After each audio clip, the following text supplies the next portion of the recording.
Vous aimez méditer? Vous aimez l'art?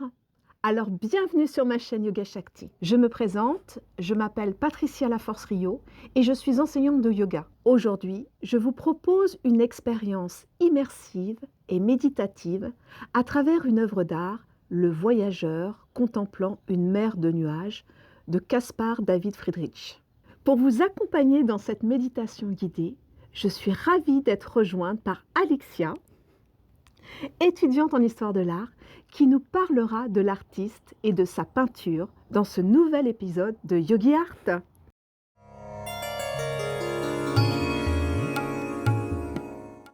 Mais avant de commencer, si vous n'êtes pas encore abonné à la chaîne, je vous invite à le faire et à activer la cloche pour être informé des dernières vidéos de Yoga Shakti. Votre soutien est précieux pour me permettre de continuer à produire du contenu de qualité. À présent, je vous invite à trouver un endroit calme et confortable où vous pourrez vous asseoir pendant quelques minutes sans être dérangé. Installez-vous confortablement en vous assurant que votre posture soit droite et confortable, avec les pieds déposés à plat au sol, vos mains relâchées sur vos cuisses. Maintenant, fermez les yeux et prenez quelques respirations profondes.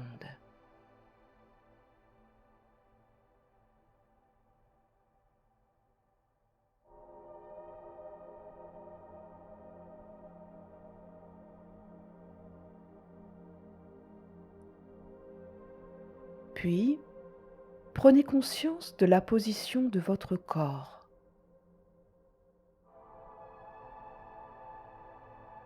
Ressentez les points de contact avec le support.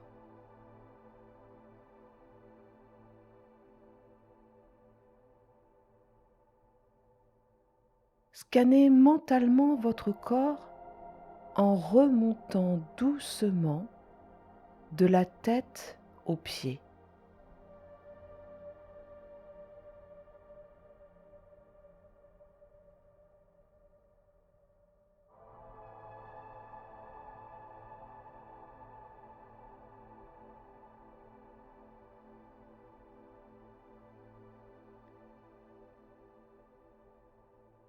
Prenez conscience des différentes parties de votre corps et des sensations que vous ressentez dans chacune d'entre elles.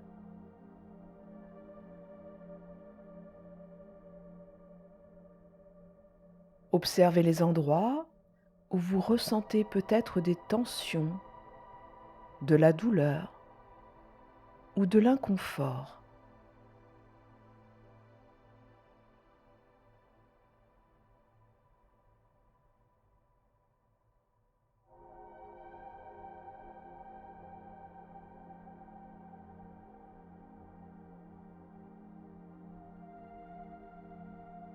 Essayez de relâcher consciemment la tension que vous ressentez dans votre corps. Prenez quelques respirations profondes et imaginez que la tension, la douleur ou l'inconfort se dissipent à chaque expiration.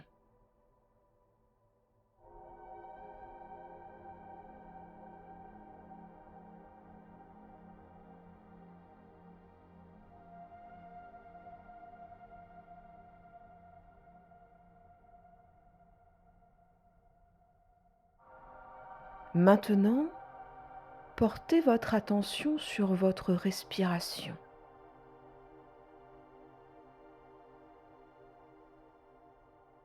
Vous pouvez la sentir dans vos narines, votre poitrine ou votre abdomen.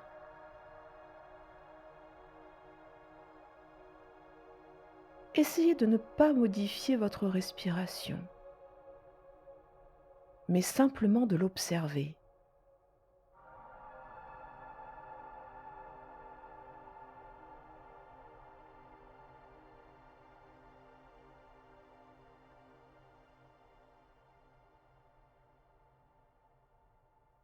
Restez concentré sur votre respiration, en notant les sensations que vous ressentez.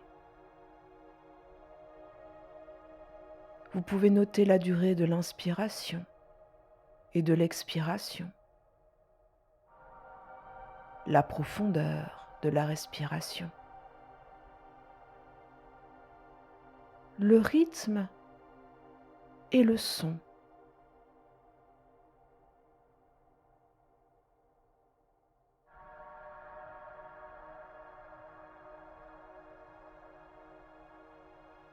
Si vous remarquez que votre esprit commence à s'égarer, ne vous inquiétez pas, c'est tout à fait normal. Ramenez simplement votre attention à votre respiration et concentrez-vous à nouveau sur vos sensations.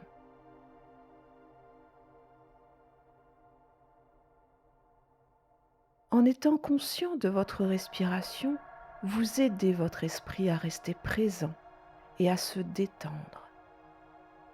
Continuez.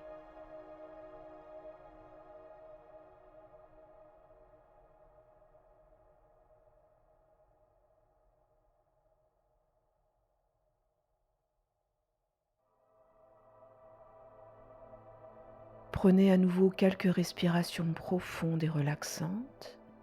Inspirez lentement et profondément par le nez en amenant votre souffle dans votre abdomen, puis expirez doucement par la bouche en relâchant toute tension.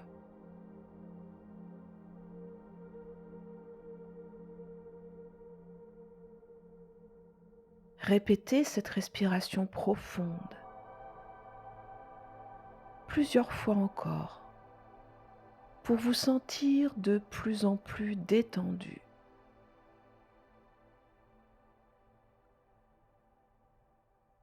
Inspirez lentement et profondément par le nez en amenant votre souffle dans votre ventre, puis expirez doucement par la bouche en relâchant toutes les tensions.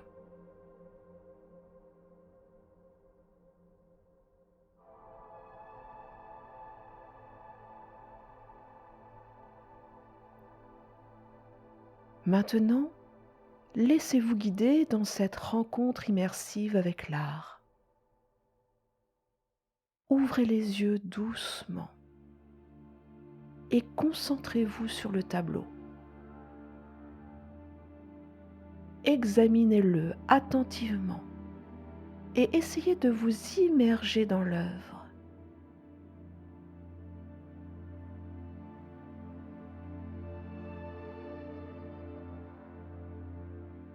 Remarquez les couleurs,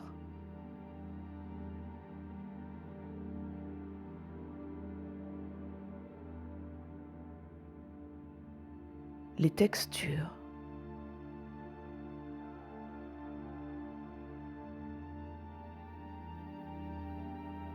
Tous les détails.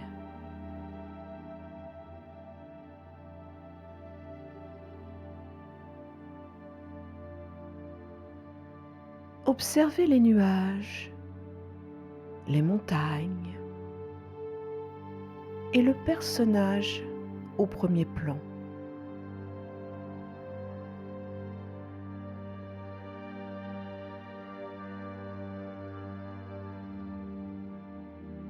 Essayez de comprendre la symbolique de chaque élément du tableau, comme par exemple les nuages, qui peuvent représenter l'immensité et la liberté, ou bien les montagnes, qui peuvent symboliser la force et la stabilité. Laissez votre esprit vagabonder librement.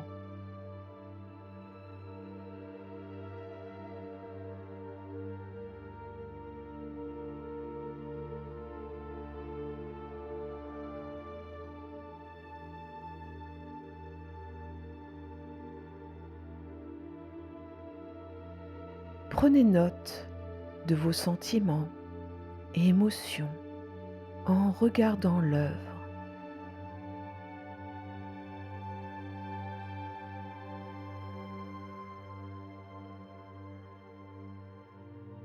Imaginez à présent que vous êtes le personnage de l'œuvre qui regarde la mer de nuages.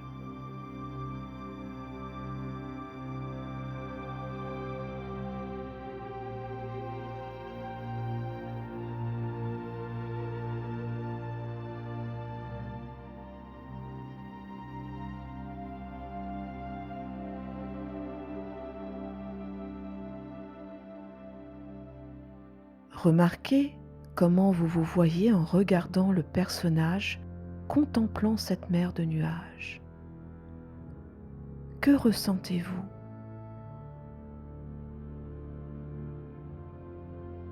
Qu'est-ce que cela vous évoque?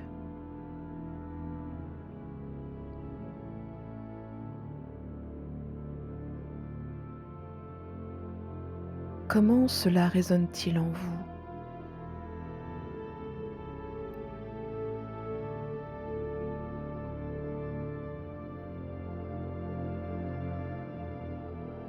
Comment cela changerait-il votre perspective sur les choses?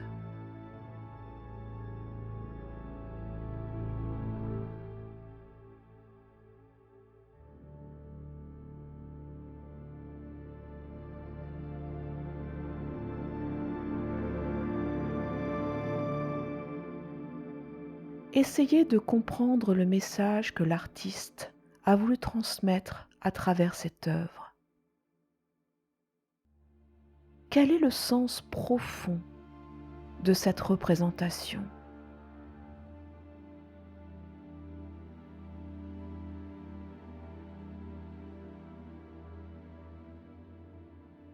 Pourquoi le personnage contemple-t-il cette mer de nuages?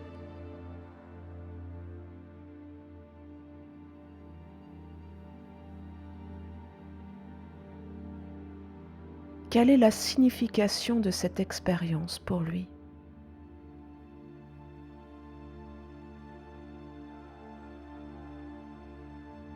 Restez présent et ouvert, sans jugement ni analyse. Acceptez simplement cette expérience telle qu'elle est, en étant présent dans l'instant présent. Prenez quelques respirations profondes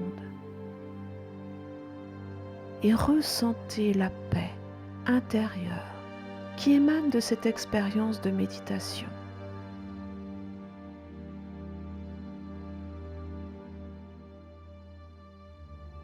Prenez encore quelques respirations profondes et restez encore un instant pour réfléchir à cette expérience, à ce que vous avez ressenti et appris au cours de cette méditation.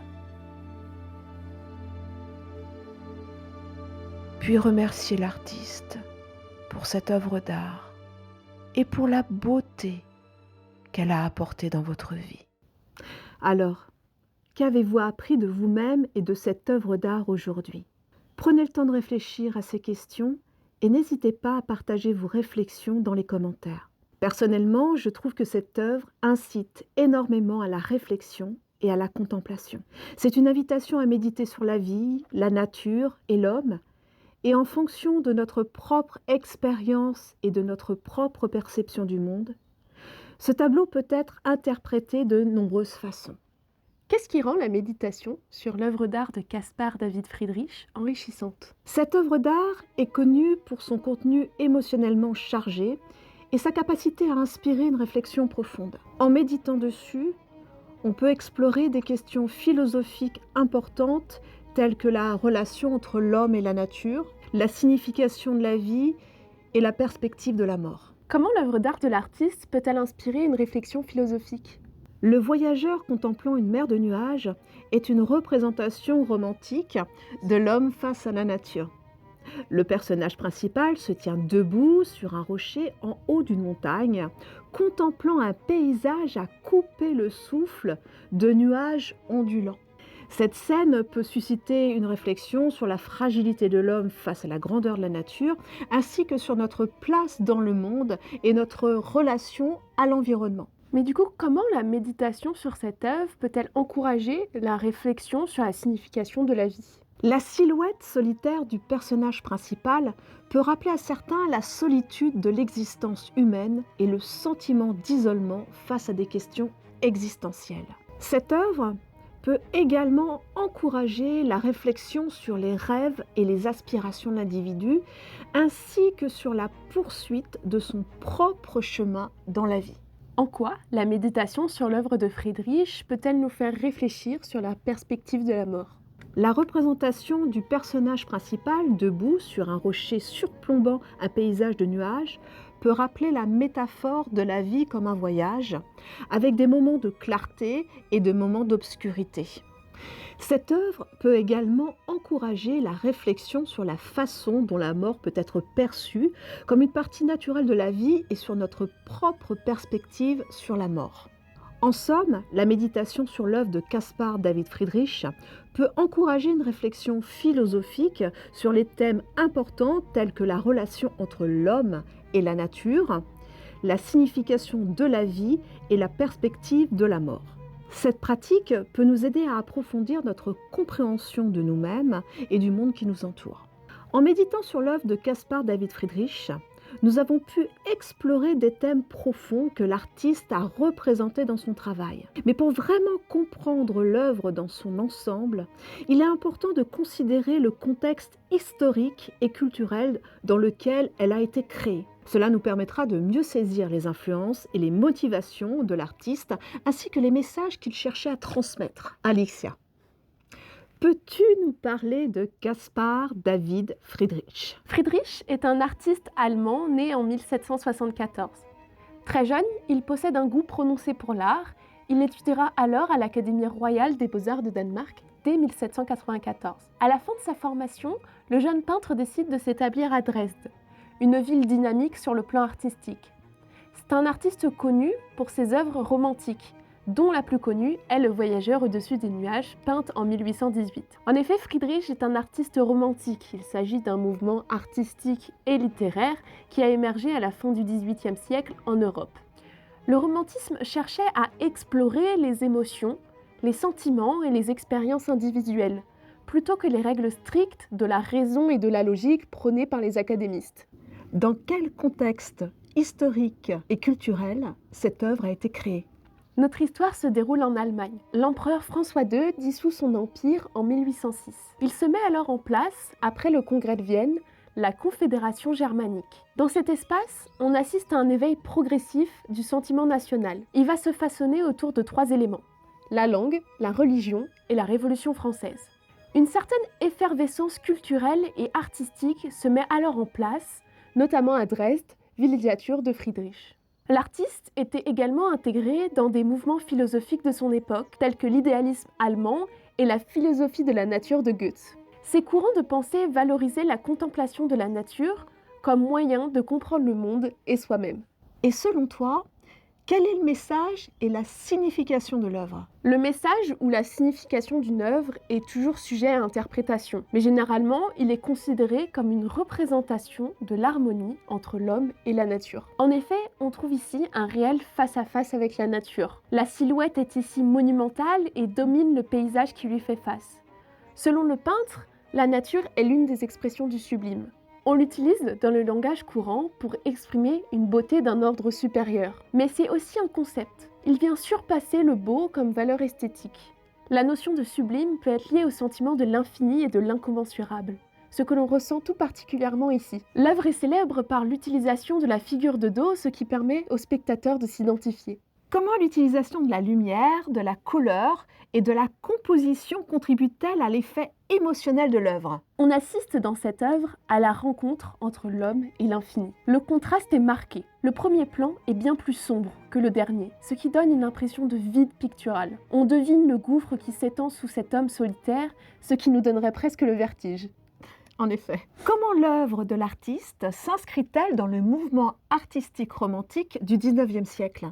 Le mouvement romantique est très vaste. Il touche toutes les catégories artistiques de l'Europe et de façon différente. On observe dans ce mouvement un refus des règles classiques et des sujets antiques. La porte s'ouvre vers des paysages qui inspirent le rêve et de nouveaux héros blessés ou solitaires. Comment cette œuvre s'intègre-t-elle dans l'ensemble de l'œuvre de Friedrich ? Toutes les œuvres de l'artiste ont une forte dimension mystique. Ils représentent une nature parfois immense, comme dans Le Moine au bord de la mer, ou désolée et sinistre, comme sur l'abbaye dans une forêt de chênes.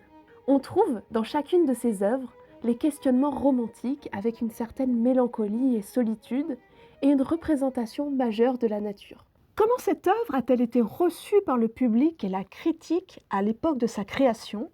Et comment est-elle perçue aujourd'hui? L'année 1812 marque une courte période de la reconnaissance du talent de Friedrich. Il expose à Berlin et une de ses œuvres est même achetée par le roi de Prusse. Cependant, il arrête de peindre le 26 juin 1835 après un AVC qui le paralyse. Son œuvre va sombrer dans l'oubli presque total jusqu'à une exposition à Berlin en 1906 dans la National Gallery. Elle prend pour nom Exposition allemande du siècle. L'artiste fut célébré comme un peintre exceptionnel de la lumière et comme un précurseur de l'art moderne. Peux-tu nous parler de la technique utilisée par Friedrich dans cette œuvre et comment elle se différencie des autres œuvres de l'artiste ou de son époque? Dans Le Voyageur contemplant une mer de nuages, Friedrich utilise la technique de l'huile sur toile. C'était une technique courante pour l'époque. Ce qui se distingue dans cette œuvre des autres œuvres de Friedrich, c'est l'utilisation habile de la lumière et des ombres pour créer une atmosphère dramatique et mystérieuse. La composition de l'œuvre est également remarquable,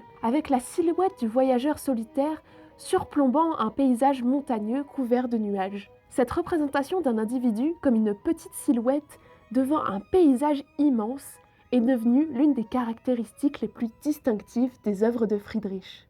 Y a-t-il des détails ou des symboles dans l'œuvre de l'artiste qui sont souvent ignorés ou mal compris? On ne le voit pas de prime abord, mais les réflexions artistiques du peintre avaient un lien important avec Dieu. En effet, ses œuvres symbolisaient un rapport au divin très présent. Friedrich disait que le divin est partout, même dans un grain de sable. On comprend alors que toutes les formes et couleurs qu'il représente ne sont que des moyens pour réussir à exprimer la présence divine.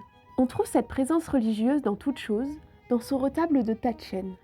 En effet, ici, aucune présence religieuse à part un paysage et une croix. Merci Alexia pour ces éclaircissements sur le contexte historique et culturel dans lequel l'œuvre a été créée. Nous avons pu découvrir l'importance de cette œuvre dans le mouvement romantique du XIXe siècle, ainsi que les influences artistiques et philosophiques que Friedrich a transmis dans sa création. Nous avons également vu comment l'utilisation de la lumière, de la couleur et de la composition contribue à l'effet émotionnel de l'œuvre. J'espère que cette expérience vous a plu et vous a permis de vous connecter à vous-même et au monde qui vous entoure. N'hésitez pas à liker, à partager cette vidéo pour que d'autres puissent en profiter. Merci encore et souvenez-vous, la méditation et l'art peuvent nous amener à voir la beauté dans toutes les choses de la vie. Prenez soin de vous. Namasté!